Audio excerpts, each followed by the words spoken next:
नमस्कार सगळ्यांना, श्री स्वामी समर्थ. तर बघा, आज आलेलो आहो आम्ही गावाकडून.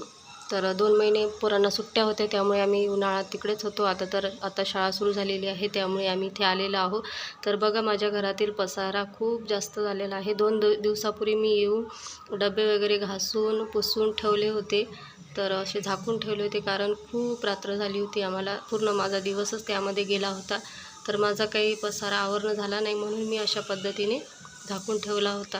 जी डबे आहे ती सर्व घासून पुसून ठेवली होती. तर बघा, पसारा बघून खूप जास्त टेन्शन आलेलं आहे. आता कधी आवरावं हे पसारा, आणि त्यासोबतच नाराजसुद्धा आहे. तर का नाराज आहे हे तुम्हाला समोर कळेलच. तर बघा, इथे मी रॅकसुद्धा आजच येताना घेऊन आलेले आहे. तर आधी खूप विचार केला रॅक कुठे लावावी. खिळे तर भिंतीमध्ये जातच नाही, तर मग मी इथे खिडकीलाही रॅक बांधलेली आहे. तर आता यामध्ये मी पेपर वगैरे टाकून त्यामध्ये पसारा लावणार आहे. तर माझा इकडे मी टोपली सेट करत आहे भाजीपाल्याची. तर बघा, मी माझा जे पसारा आहे ती लावत आहे. डबे जे धुवून पुसलेले आहे त्यामध्ये सुद्धा मी ही भरून ठेवणार आहे. त्या दिवशी मी पूर्ण डब्यामधले काढून वाळवून ठेवलं होतं.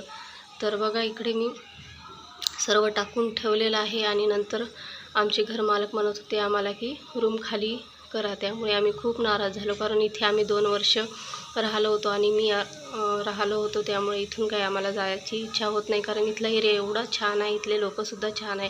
त्यामुळे आता आम्ही खूप जास्त नाराज झालो. तर मग मी बघा, अशा प्रकारे अर्धा पसारा लावलेला आहे आणि अर्धा लावायचा ठेवला आहे, कारण आता आम्हाला बघायचं आहे दुसरं घर. तर बघू आता कधी मिळते तर बघा, इकडे पण माझं जे काही पसारा, जे कपडे आणलेले आहेत ते तसेच ठेवलेले आहे. आणि इकडे माझी मशीन आहे, हा पण पसारा माझा लावायचाच आहे. तर मी आता असंच ठेवलेला आहे. बघू आता रूम भेटल्यानंतर मग आम्हाला तिकडेच जायचं आहे. जायची तर इच्छा नाही, पण काय करावं, सर्वांचंच काही ना काही प्रॉब्लेम असतं. तर त्यांनी आम्हाला रूम सोडायला सांगितलेले आहे, त्यामुळे मग आम्ही आता जाणार आहोत. तर तिकडे गेल्यानंतरसुद्धा तुम्हाला व्हिडिओ बघायला मिळेल. चला मग भेटू नेक्स्ट व्हिडिओमध्ये.